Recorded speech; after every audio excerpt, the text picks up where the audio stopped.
Su ilə bədənimizə təsir edə bilərikmi? Edə bilərik. Çünki suyun yaddaşı var.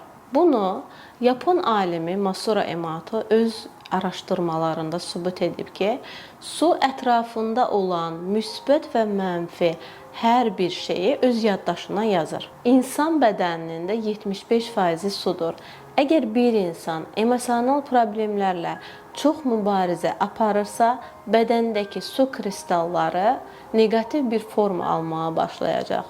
Həmçinin bədənimizdəki su köhnə inanclarımızı, duyğu, düşüncələrimizi özündə saxlayır. Əslində el arasında ziyarətgahlardan gətirilən suyu dosta, tanışa, qohuma verirlər. Nəyə görə? Çünki o olduğu yerin gözəl sözlərini, gözəl dualarını eşidərək o suyun yaddaşına yazıb, dünyanın harasına da aparılsa, suyun yaddaşında qaldığı üçün bizlər onu istəyimizdə bədənimiz şəfalanır.